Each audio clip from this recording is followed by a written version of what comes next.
What's up, everybody? Michael here from High Def Digest. Well, the critics and the fans alike are cheering for Thor Ragnarok.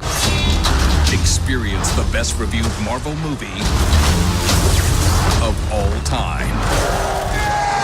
But for me, nothing is complete without going to see a brand new Marvel movie or a brand new blockbuster in my local Dolby Cinema at AMC.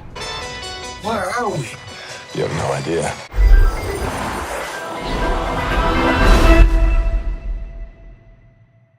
If you don't know what a Dolby Cinema is, check out the links below. We've written it about a few times, but there's three basic key parts to a Dolby Cinema location. The first is Dolby Vision, which you might be familiar with from Ultra HD Blu-rays and 4K streaming content. But Dolby Vision is an HDR grading technology, so wider color gamut and high dynamic range. But in the theatrical version, it's a little different from the home because it also is what they use to describe their projection technology. So it's a dual 4K laser projection system that has 30-foot Lamberts of brightness, so it's twice as bright as conventional cinemas when playing back in 2D mode.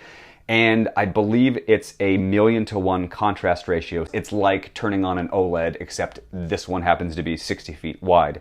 In addition to Dolby Vision, projection, and HDR, you also get Dolby Atmos surround sound, which adds overhead sound placement and sound speakers. They call it hemispherical surround sound. And what's neat about it is that sound designers can place individual sound effects in each speaker at your movie theater. So it makes it very precise, very nuanced, and of course, totally immersive. And the last part, for AMC in particular, you get a premium movie theater. It's decked out with these gorgeous red lights inside the speakers, and it's blacked out for the most part, and you get leather recliner seats. So it's an awesome way to go see a movie. So much has happened since I last saw you.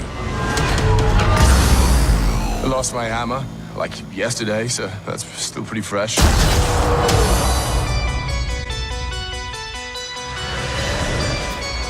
Phil at our site already wrote a great review, which I'll put the link down below for that. But here's my quick 2 cents on the matter. So to be honest, my impressions are pretty much in line with the way a lot of the other critics and fans have reacted to this. Director Taika Waititi, hopefully I said that right. I'm very bad at pronouncing names.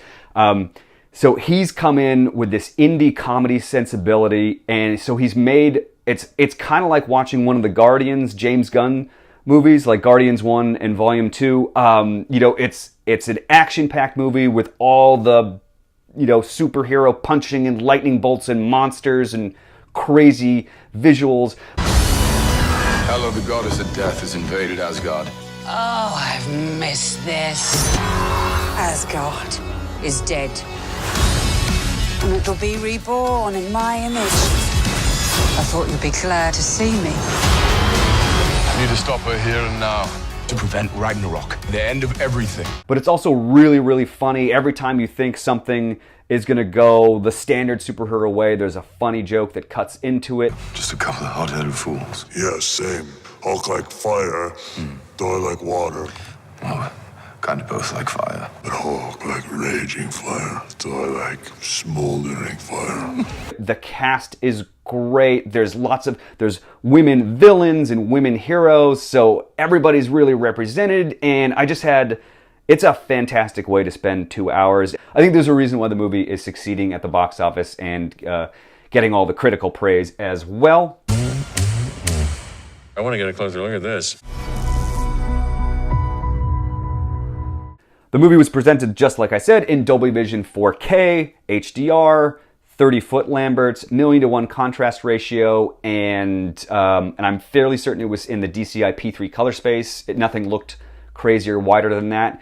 I've seen a lot of Dolby Vision movies at home and at Dolby Cinemas at AMC and other Dolby Vision capable locations here in the Los Angeles area. Thor Ragnarok ranks up there pretty well. It's very sharp, very vivid image. It's not quite as colorful as, say, The Jungle Book or Guardians of the Galaxy Volume 2. I think those two are probably the most kind of eye-popping, gorgeous Dolby Vision movies I've seen to date.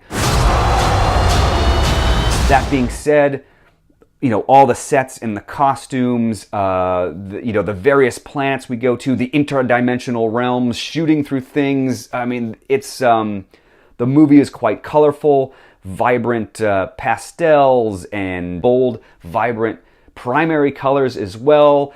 There's lots of details in the highlights, so you're going to see in bright areas like the skies, or in the back of spaceship, jet propulsion engines. You can see a lot of details in color in there as well. I would rank it up there pretty highly, and I think it's going to look fantastic.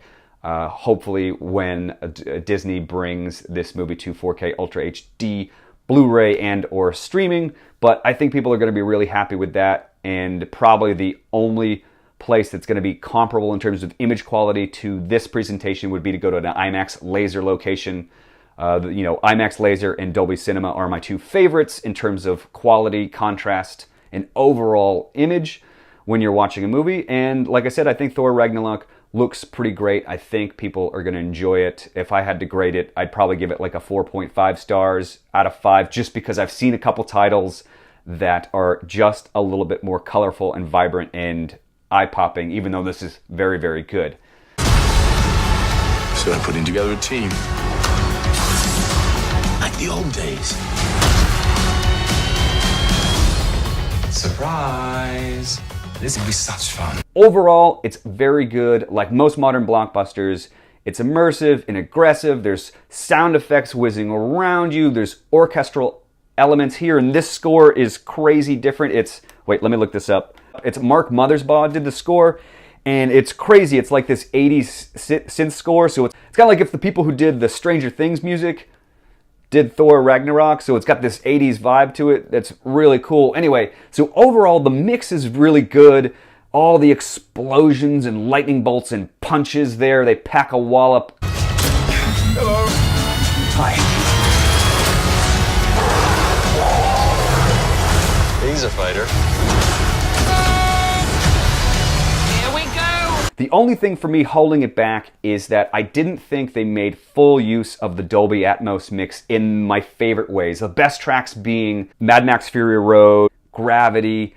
Those are the best tracks that I've heard so far, and that's because they make extra, immersive use of the overhead channels, and they take time to put smaller, discrete effects, sometimes even jokes, just in little speakers off to your side. So there's just a little bit more refinement to those best of the best tracks, and just a little bit more, I wouldn't want to say fidelity, because obviously it's a hi-fi track. There's just a little bit more pinpoint precision with things kind of going over you and around you and kind of stopping in certain locations, whether it's voices or individual effects. It just wasn't the most amazing Atmos that I've ever heard. I'd probably put it at a 4 or 4.5 stars if we were putting it on our ranking system.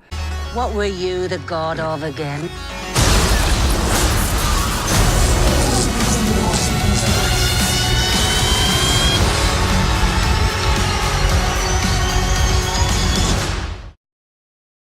Thor Ragnarok is a lot of fun, everybody. Even if you're not loving Thor movies or you're not loving superhero movies anymore, I'm highly recommending the movie. I think it's super fun. If you do get a chance to go out to cinemas to see it, please do make sure to try to check it out at something akin to a Dolby Cinema or an IMAX laser. What did you think? Did you like the movie? Tell us what you thought about it. Have you seen it in a Dolby Cinema yourself? What did you think of the Dolby Vision grade? What did you think of the Dolby Atmos mix? Tell me all about it in the comments below, or tell me if you saw it somewhere else. Have you seen it in an IMAX location or an IMAX laser location, or any one of the other premium formats? The what is it? The 4DX? Is that a thing? I don't know. I think it's 4DX. Thank you so much for watching, and have yourself a fantastic day. Cheers.